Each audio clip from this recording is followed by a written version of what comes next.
жағдай деген нәрсе қаншама шығынға келеді. Бұл Мақтааралдың өзі былтыр 30 миллиард шығынға келді. Арыс министрі, Төле биді ешкім есіне де алмайды. Төле биді қанша шығын келді. Сондай үлкен апаттарды біз еңсеріп жатырмыз. Тәжірибеміз бар, барлық мүмкіншілік бар, бірақ алдын ала әрекет жасап, соны солардың бәрін алдын ала дайындық болу керек. Сондай дайындық болса, материалдық шығын да азаяды, и жаңағыдай үлкен жағдайларды төтеп беруге барлық мүмкіншілік бізде бар.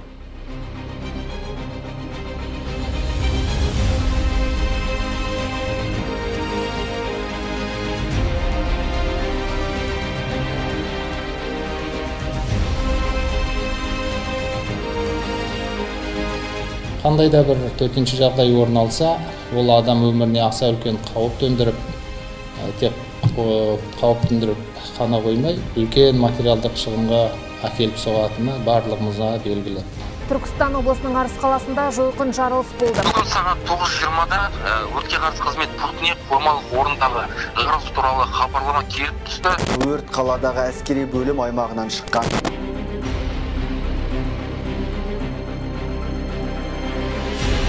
Тіршілік өз бастауын алған тұстанақ адам мен табиғат бітсе қайнасып байланыста өмірін сүруде.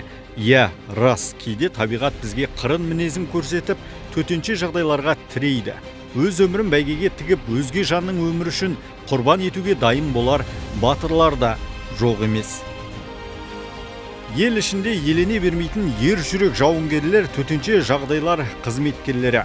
2019 жыл Түркістан облысы Арыс қаласының тұрғындары үшін ауыр жағдаймен есте қалды. Көкке көтерілген снарядтар жергілікті тұрғындарды қорқыныш құрсауында қалдырды. Бас сауғалау мақсатында өз өлкелерін тастап қаша бастады. Қала ішіндегі жағдайда қалпына келтіру үшін төтенше жағдайлар қызметкерлері аянбастан тер төкті. Қалпына келтіру жұмыстары, снарядтарды залалсыздандыру, тұрғындарды эвакуациялау сынды жұмыстарды қауіпті аймақтарда жүріп атқара білді. Қасында тек қана мынау төтенше жағдайлар департаментіміз бәріміз бірігіп, жедел, жаңағы сондай ұйымдасқан түрде қимылдасақ, қандай болмасын төтенше жағдай, соны еңсеруге біздің барлық мүмкіншілігіміз бар.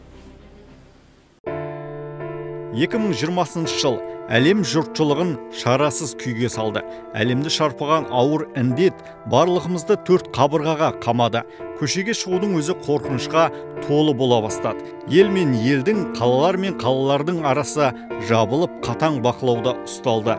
Сын сағаттарда өз өмірін қатерге тігіп, індетпен күресудің алдыңғы шебіне төтенше жағдайлар жауынгерлері тұрақтады.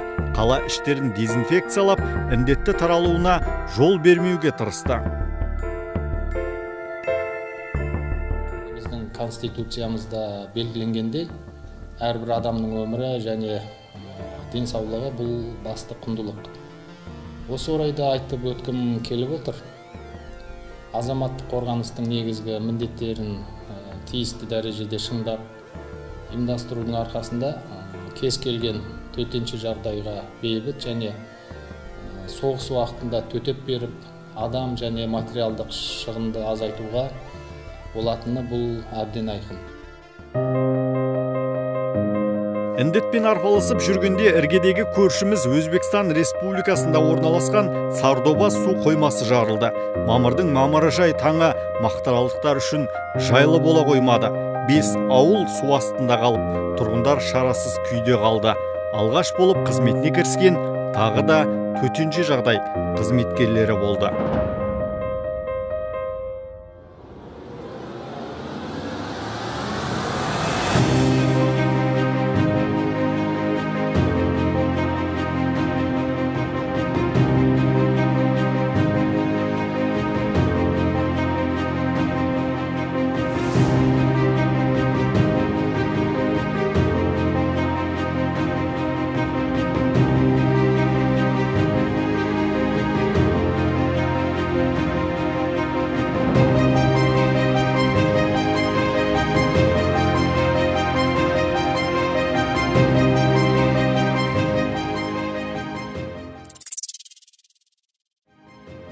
Жыл сайын дүние жүзінде 1 наурыз күні бұл бүкіл әлемдік азаматтық қорғаныс күні ретінде аталып өтіліп келе жатыр.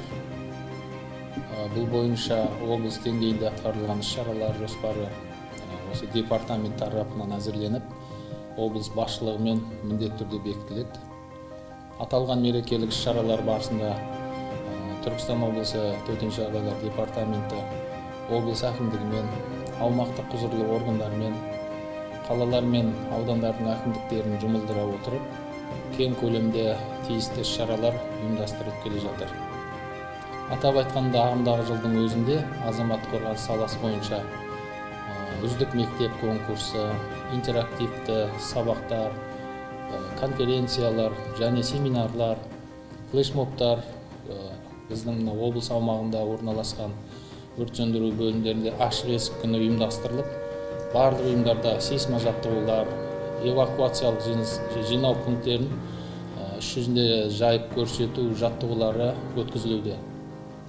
Ардагерлерді және азаматтық қорғау қызметтерінің үздік мамандарының қатысуымен салтанатты іс-шараларды өткізу қазіргі таңда жалғасын табуда. Сондықтан 2020 жылдың өзінде облыс көлемінде жергілікті атқарушы органдармен, азамат қорғау қызметтерімен бірлесіп, өзара іс-қимылдарды, халықты қорғау және авариялық құтқару жұмыстарын жедел түрде жүргізуді нақтылап шыңдау мақсатында 1223-тен астам оқу жаттығулар өткізілді. Департаменттің базасында және азаматтық қорғаудың республикалық оқу әдістемелік орталығында жалпы 1370 басшы құрам мен мамандар оқытылған болатын. Сонымен қатар химиялық қауіпті нысандарға жақын орналасқан халықты қорғау үшін 3000 дана жеке қорғану құралдары сатып алынып, санатталған топтарға жатқызылған қалаларда азаматтық қорғаныс объектілеріне жөндеу қалпына келу жүргізу жұмыстары жүргізіліп жалғасын табуда. Бұл бағытта жұмыстар әлемдік тәжірибелерді ескере және заманауи технологиялар пайдалана отырып жалғасын ары қарай табатын болады.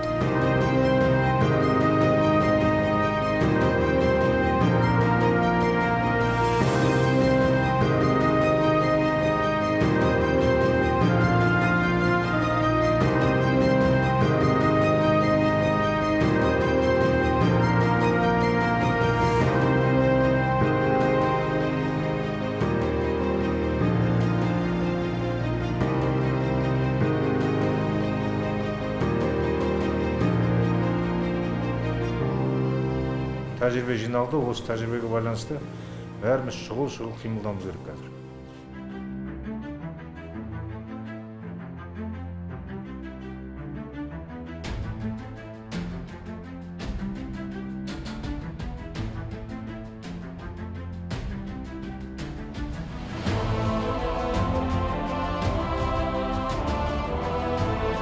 Ұлттық экономиканы сақтау үшін күшті азаматтық қорғаныс